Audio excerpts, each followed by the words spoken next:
सो हे WhatsApp guys, कैसे हैं आप लोग। Welcome back to my channel. अगर चैनल पर पहली बार आए हैं तो गलती से सही जगह आ गए हैं।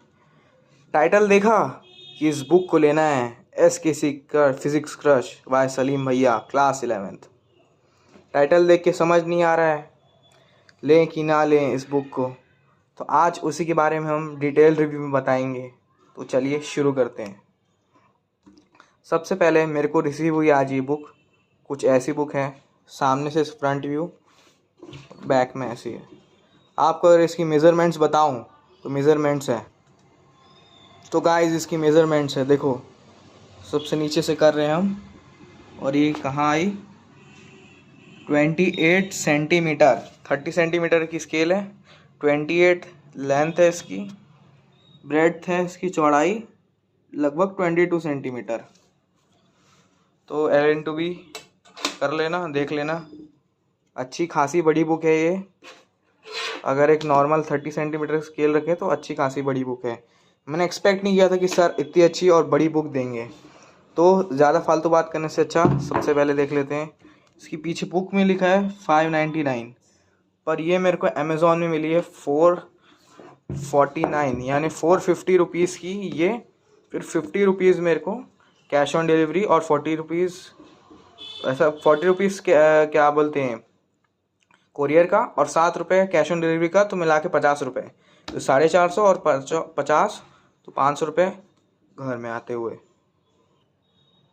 अगर कन्फ्यूज्ड हैं कि कौन ये बुक लेना चाहिए कि नहीं, क्या इसमें पूरी चैप्टर्स हैं, तो देखिए ऐसा कुछ सर ने बनाया है, फिर इंटरफेस वगैरह।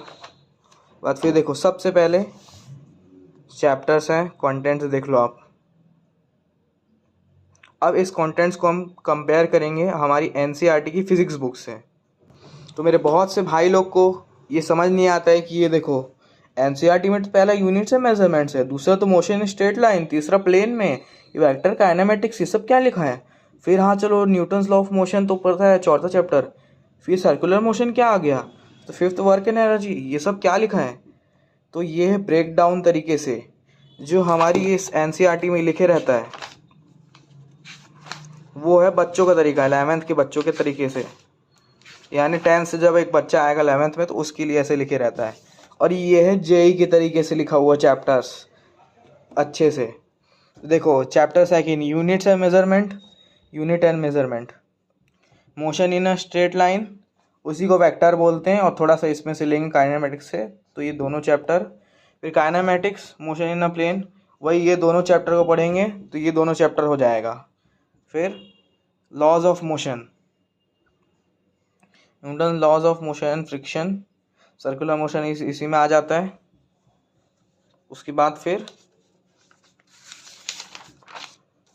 Work and energy, chapter 5, chapter 6 इसमें वर्क एंड एनर्जी। उसके बाद फिर system of particles and rotational motion, centre of mass, rotation, ठीक है। चैप्टर 7 ग्रेविटेशन, इसमें चैप्टर 7 ग्रेविटेशन। ये बंद करो।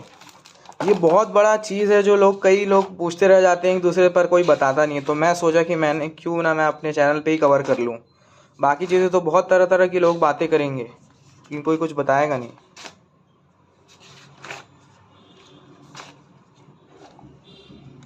Chapter 8 mechanical properties of solids, mechanical properties of solids. उसके बाद फिर मैकेनिकल प्रॉपर्टीज़ ऑफ फ्लूइड्स, तो ये फ्लूइड मैकेनिक्स एंड डायनामिक्स, ये इधर आ गया। लोगों को समझ नहीं आता ये क्या है, हमारे बुक में तो कुछ और चैप्टर है। उसके बाद फिर ये thermal properties of matter, heat transfer, thermodynamics, KTG and thermodynamics, kinetic theory, KTG kinetic theory से गैस लॉज। उसके बाद फिर oscillations, simple harmonic motions, waves, ये फ्लूइड मैकेनिक्स पहले हो गया था। और सबसे main important error and measurement. हमारी इंडिया में कई सारे स्कूल्स में बताया नहीं जाता है, प्रैक्टिकल कराया नहीं जाता है कि फिज़िक्स के कि ये स्क्रू गॉज है, ये वर्नियर कैलिपर है। तो उसी के बारे में सर ने इतना अच्छा चैप्टर बना दिया, चैप्टर 17 एरर एंड मेजरमेंट। ये देखते रहो, ये देखो चैप्टर में पूरा सब कैसे निकलता है सब बताया गया है।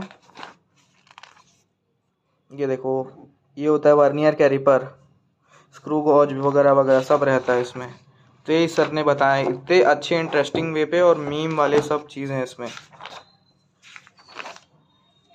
तो देखो, सबसे पहले बात करते हैं हम कि किसको ये चीज़ लेना चाहिए और किसको नहीं। तो भाई लेना तो सबको ही चाहिए जिसको फिज़िक्स में बैकलॉग है, और जिसको बहुत सारी लेक्चर्स नहीं देखना है, जिसको सिर्फ़ और सिर्फ पढ़ना है, जल्दी से कंप्लीट करना है अपना बैकलॉग। उसके लिए देखो, यहाँ से चालू है, हिंदी इंग्लिश दोनों बाईलैंग्वेज मिक्स लैंग्वेज में है। जिसको हिंदी नहीं आता वो कृपया ना ले, क्योंकि हिंदी इसमें बहुत ज़्यादा अच्छे तरीके से यूज़ की गई है। ये हमको ईजी वे पे समझ आए है। तो लोग के पास तो एस सी वर्मा भी है, कंटेंट्स बहुत सारी चीज़ मिलेंगे एस सी वर्मा भी यही सब के, लेकिन लोग इंग्लिश समझ नहीं पाते हैं। उस चीज़ को दूर किया सर ने। तो ये हुई अल्टीमेट बैकलॉग किलर। अब एस सी वर्मा नहीं, सलीम सर का नाम पहुंचाया जाएगा हर जगह। अब इंडिया के बच्चे एस सी वर्मा नहीं एस के सी लेंगे, जो 11th-12th में ले लेते थे और बैठ जाते थे मेरे जैसे।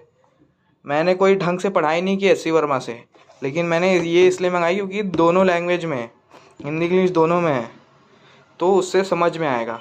कई यूट्यूबर्स बोलते हैं कि भाई आप तो PW से अगर कोई पढ़ रहा है तो ये तो क्लास में इतना कराते हैं, हम क्यों लें। अरे भाई, जिसको बैकलॉग है, जो 17 लेक्चर नहीं देख पा रहा है एक एक चैप्टर के, तो वो क्या करेगा। जिसका भी हाफ ईयरली में एग्ज़ाम है, 4-5 चैप्टर हुआ है और पूरे एक फर्स्ट पार्ट ये पूरा अगर आ रहा है, उसका फर्स्ट पार्ट ये पूरा आ रहा है, तो वो इससे पढ़ लेगा। दिक्कत यही है, जिसको खुद पता नहीं है कैसे यूज़ करना है इस बुक को, वो बोलता है कि बेकार बुक है। और ये ऐसा नहीं कि मेरे को पेड प्रमोशन है, मैं ख़रीद चुका हूँ इस बुक को, कोई पेड वेड कुछ नहीं है, ये मेरा फर्स्ट वीडियो है अभी। तो गाइस देख लो, 7 मिनट का तो वीडियो हो गया है। मेरे को जो बताना था मैं बता दिया। अगर आपके किसी दोस्त के पास है तो आप खुद पूछ लो कि ये बुक कैसी है, फिर मेरा वीडियो दिखा देना, बोलना कि कैसी बुक है। 450 या 500 में इतनी मोटी बुक और पूरा सिलेबस अच्छी लैंग्वेज में और क्वालिटी में, सब ऐसे एक्सप्लेनेशन से अगर कवर हो रहा है तो फिर कोई बुराई नहीं है इस बुक को ख़रीदने में। तो आप तुरंत ख़रीद लीजिए इसे। आपको अगर मेरी वीडियो समझ में आई हो तो लाइक करना, चैनल को सब्सक्राइब करना, वेट करना, मैं ऐसी अच्छी इंटरेस्टिंग इन्फॉर्मेटिव वीडियोस लाते रहूँगा। सो बाय।